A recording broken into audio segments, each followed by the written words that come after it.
তো sir অগ্নিবীরে apply করার জন্য ছেলেদের মধ্যে কি কি যোগ্যতা থাকতে হবে, মানে কি কি যোগ্যতা থাকলে অগ্নিবীরে অ্যাপ্লাই করা যাবে, বা অগ্নিবীরের জন্য কি কি ক্রাইটেরিয়া আছে যদি একটু বলেন। বলছি আমরা এই অগ্নিবীরে ধরুন আগেতে আর্মিতে ছিল, এখন সেটাকে অগ্নিবীর করেছে। তখন আর্মি হলে তখন আপনার ডিপার্টমেন্ট ছিল, জিডি ছিল, টিডিএর ছিল, ক্লার্কের ছিল, টেকনিক্যাল ছিল, নার্সিং অ্যাসিস্ট্যান্ট ছিল। হ্যাঁ, তখন একটা বয়সের একটা সীমা ছিল, 17.5 থেকে 23 বছর পর্যন্ত ছিল। আমরা ধরুন জিডিতে তখন ছিল 21 বছর পর্যন্ত, টিডিএন এ ছিল 23 বছর, টেকনিক্যালে ছিল 23 বছর, নার্সিং অ্যাসিস্ট্যান্টে ছিল 23 বছর। এখন অগ্নিবীর হয়ে আমরা এই লাইনটাতে ওই 17.5 থেকে 21 বছর পর্যন্ত সব করে দিই, জিডি টিডিএর ক্লার্কের টেকনিক্যাল নার্সিং অ্যাসিস্ট্যান্ট সব করে দিই। আর এখন বিভিন্ন রেজাল্টের ওপরে ভিত্তি করে বিভিন্ন ক্যাটাগরিতে সে ফর্ম ফিল আপ করতে পারবে। আর ধরুন টিডিএর এ করতে গেলে মাধ্যমিক পাস, জিডি করতে গেলে মাধ্যমিক পাস তো হতেই হবে, মাধ্যমিকে 45% নাম্বার আর প্রত্যেকটা সাবজেক্টে 33 করে থাকতে হবে, হলে তবে সে জিডিতে ফর্ম ফিল আপ করতে পারবে। আর টেকনিক্যাল ক্লার্কের হচ্ছে আপনার ক্লার্কের ধরুন সায়েন্সে থাকতে হবে, সায়েন্স হলে সে ফর্ম ফিল আপ করতে পারবে। যদি কোনো ছেলেদের হাইট 169 সেন্টিমিটার যদি না হয়, তার নিচে যদি হয়, তাহলে সে কিন্তু ক্লার্কে অংশগ্রহণ করতে পারবে। যদি 169 সেন্টিমিটার যদি হয় সায়েন্সের ছেলে, তাহলে সে টেকনিক্যালি নার্সিং অ্যাসিস্ট্যান্টে ফর্ম ফিল আপ করতে সে পারবে। আচ্ছা আচ্ছা, তো এগুলোতে স্যার মানে কতটা দৌড়াতে হয়? এই দৌড় হচ্ছে আপনার 1600 মিটার দৌড়াতে হয়। 1600 মিটারে দৌড়ানোর মানে আমাদের যে টাইম থাকে 5 মিনিট 40 সেকেন্ডের টাইম থাকে। এবার ভ্যাকেন্সির উপরে নির্ভর করে তারা ছেলে নিয়োগ করে। ধরুন 5 মিনিট 10 সেকেন্ডে যদি ছেলে বেশি ঢুকে যায়, 5-10 নিয়ে নেবে, তাহলে সে আর 5:40 যাবে।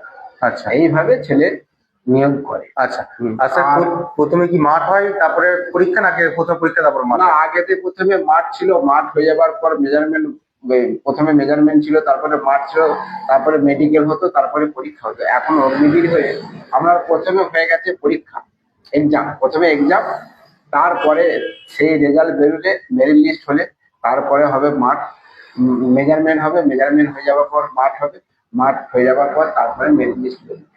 আচ্ছা আচ্ছা, তো মোটামুটি ভাবে যারা যারা অগ্নিবীরের জন্য মোটামুটি আপনারা কতটা প্রিপেয়ার, কতটা যে এখানে আসলে এই আরামবাগ ডিফেন্স একাডেমিতে আসলে কতটা ছেলেরা নিজেদেরকে ভাবতে পারে যে হ্যাঁ আমরা অগ্নিবীরে আমি জয়েন করবো, বা কতটা আপনারা ইয়ে আছেন?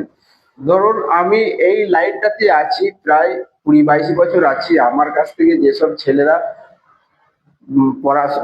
পড়াশোনা যেসব করেছে, সেসব ছেলেরা আমরা রিটায়ার হয়ে গেছে, অনেক ছেলে। আচ্ছা, আর এখনো পর্যন্ত আমার কাছে প্রচুর ছেলে আছে এবং মেয়ে আছে, SSC GD, Calcutta police, Bengal police, বিভিন্ন ডিপার্টমেন্টে। এখানে আসা মানে যদি ঠিকঠাক যদি কথাবার্তা শোনে, ঠিকঠাক যদি প্রশিক্ষণে চলে, তাহলে একটা ছেলে বলুন মেয়ে বলুন কেউ মিস যাবে না। কারণ এই লাইনটাতে বহুদিন ধরে আমি রয়েছি।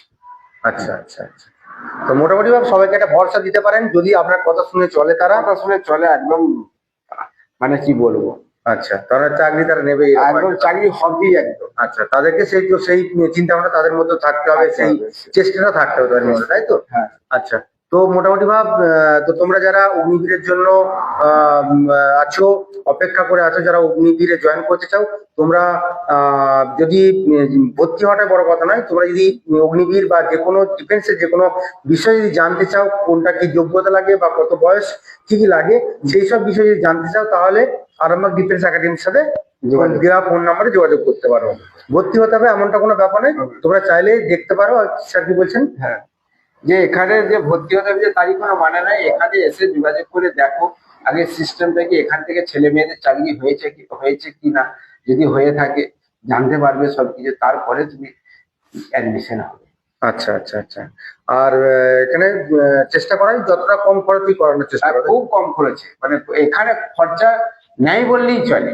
আচ্ছা আচ্ছা, তো তোমরা সবাই প্রত্যেকে সবই শুনতে পেলে, এরপরে যদি কি জানার থেকে থাকে তোমরা অবশ্যই দিয়া মোবাইল নাম্বারে যোগাযোগ করতে পারো, অথবা কালীপুর, এই জায়গাটা হচ্ছে কালীপুর, হচ্ছে নিয়ারেস্ট যে কালীপুর মোড়ের থেকে এই কালীপুর মোড় থেকে 100 থেকে 200 মিটার কামারপুর রোডের দিকে এগিয়ে গেলে যে টাটা অটোমোবাইলস আছে ওর কাছাকাছি আরামবাগ ডিফেন্স একাডেমি তোমরা হোর্ডিং দেখতে পাবে, এখানে এসে যোগাযোগ করতে পারবে। তো স্যার তাহলে এই পর্যন্ত, যদি কারো কোনো যোগাযোগ থাকে তাহলে আপনাদের সাথে যোগাযোগ করতে। ধন্যবাদ স্যার।